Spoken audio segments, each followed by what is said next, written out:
a classic French story about a French girl. Her mother died.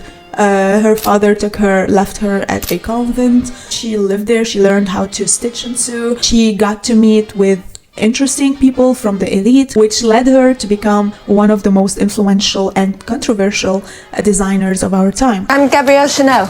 Oh, people call me Coco. Mademoiselle Chanel. J'admire la jeune Coco parce que avoir si peu de chance au départ et d'en faire ce qu'elle en a fait, c'est fantastique. Beaucoup d'admiration parce que pas d'éducation, des parents quand même très pauvres, le père absent, rien. Je veux dire, son point de départ, c'était zéro. Donc c'est incroyable ce qu'elle a pu faire.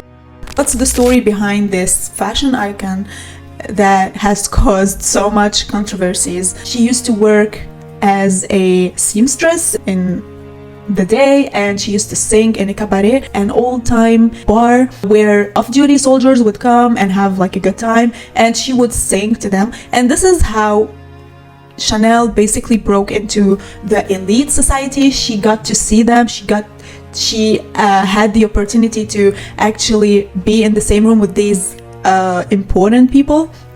And this is where she met our first guy, which is Etienne Balsan. So Etienne Balsan was a polo, a rich man. She knew that if she became Balsan's mistress, that would open a lot of doors for her, and that's exactly what happened. She started mingling with all those high society ladies, the rich women, and she had the chance to design hats for them. And back then she was known for her simple and boyish style because she used to wear men's clothes, while at that time women were known to be wearing like tight corset and like huge gowns, which was really uncomfortable for women. Chanel hated the style and she wanted to do some changes. She lived with Etienne Balsan for quite a long time. He gave her like a room in his chateau, a room where she can design her hats and clothes for this woman. Like he thought she was just, it's just a hobby and that's it. But Chanel wanted to build a business out of it. She didn't take it as just a hobby. She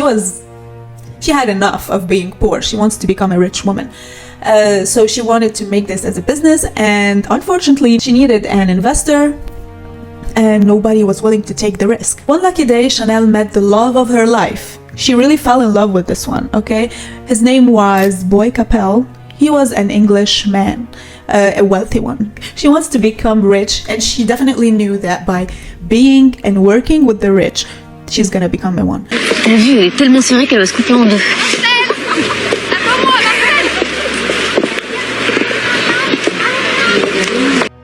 The Boy Capel helped her start her business, and she was able to grow it and become rich. And like, she knew where those high society and rich people are. She went after them. This was her target. Although she fell in love with this Boy Capel, he got married to another woman because that other woman was a woman of like high society and all this thing. But Chanel was still his mistress, so even if he got married, Chanel was still seeing Boy Capel until she heard somebody told her that Boy Capel got into a car accident and died.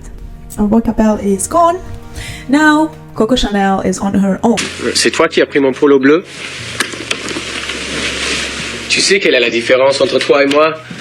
Je suis un homme, tu es une femme. Et la femme et l'homme ne s'habillent pas pareil. After Boy Capel's death, Coco was left devastated, not only because she lost the love of her life, but she lost her business partner, her only business partner. So she was literally hopeless. She needed somebody to fund her business. She found Pierre Wertheimer, a really wealthy French businessman. They made a deal and came up with Chanel fragrance. Actually, was created by Coco Chanel, but Pierre Wertheimer was the one who funded this, and she was able to produce and market the product, right? Pierre Wertheimer went to become the full owner of Chanel, although the business is still on her name. So that was pretty bad for Coco Chanel. I have a problem. The revenue from my perfume, I beg your pardon, from our perfume, is dribbling away. It's turning into nothing. And Long story short, she fought Wertheimer her whole life because she wanted the full ownership back to her. She wanted to own Chanel fully. Although she died a millionaire, but the Wertheimers, they still own the company till today, and they're billionaires. Their name was being basically like exploited, but she cannot do anything legally. She even tried to use the Nazi occupation to win back her business, but unfortunately she couldn't. She was labeled also as a Nazi spy because she was romantically involved with one of the German or Nazis officers, and yeah, which put her like in a very difficult situation. In World War II, Chanel stores were closed. There's no time for fashion, everything's being destroyed, and like, you know, it's war. While the Nazis destroyed many homes and businesses in France, Chanel was fine. We're still not sure if Chanel used this to protect herself and her business from being destroyed by the Nazis, so she was known as a Nazi spy. Les femmes ne sont pas heureuses dans une époque comme celle-ci, parce qu'on ne les aime pas. Elles n'ont besoin que de ça. Une femme qui n'est pas aimée est une femme nulle, et puis après c'est tout. À quelque âge qu'elle est. Jeune, vieille, mère, amante, tout ce que vous voudrez, une femme qui n'est pas aimée est une femme perdue. She was revolutionary, but she wasn't a pioneer. She made a lot of changes in the fashion history, we cannot deny that. But the thing is, she didn't give credit to the people who actually started something. Like, for example, the little black dress, okay? Black dresses were known forever, like before Chanel came. So we cannot say Chanel was the pioneer or that she started the black dress. Maybe she had her input on this design. She made it like differently in her own way. She's a designer. We can like also acknowledge that she was a victim of exploitation by the men. Like, although she was able to break into their fashion, but she couldn't break into their business. And I mean, she couldn't win the full ownership of Chanel. The Wertheimers still own the company till today. So that's sad. What? You must be joking. Me? After World War II, I would say Chanel, even if she tried to open her stores and like bring everything back to life, she let her business grow rust. You can hardly call that couture. It was so boring. A bunch of girls coming out of a boarding school. The jewels were a joke. The fabrics were disgusting. What is the name? Coco Chanel. I don't think her name will last forever. It's the name of a bird, of a parrot, Coco Chanel. She didn't know how to cope with change and how to update the brand. I hate short skirts, and I hate blue jeans. Is that your idea of youth? Maybe it will be soon, perhaps. Try wearing blue jeans. See what it does to your face. I dress the same as I dressed when I was a schoolgirl. Mademoiselle Chanel, schoolgirls don't wear little black dresses and cardigans of tweed and ropes of pearls, all the other things you've invented. Thank God Karl Lagerfeld came and revived the brand, made some changes to make it more interesting, changed the silhouettes, everything, made the skirts shorter, the heels higher. Actually said in an interview that Coco Chanel made two mistakes towards the end of her career. The first one is that she said that mini skirts are not chic and that she has never met a man who likes mini skirts. And second is that she thought jeans were horrible. What would Coco think of what she's done? I don't care because I never met her, and I'm interested in Coco when she was changing fashion, not when she was an over-established old lady who was against miniskirt and pants for women. That I'm not interested in. And that's how she got out of fashion in the days of courage. Huh? Lagerfeld took Chanel's elements like the tweed blazer, the camellia. This is like one of the signature elements of Chanel, and recreated them in a way that's more appealing, more feminine, that looks more, that makes more sense to newer generations. If the boxy and mannish or boyish looks worked back in the 60s, well, things are changing and this style might not be suitable or appealing for the millennium era or in the 80s. Nobody wanted to look like an old lady. Sorry, Chanel.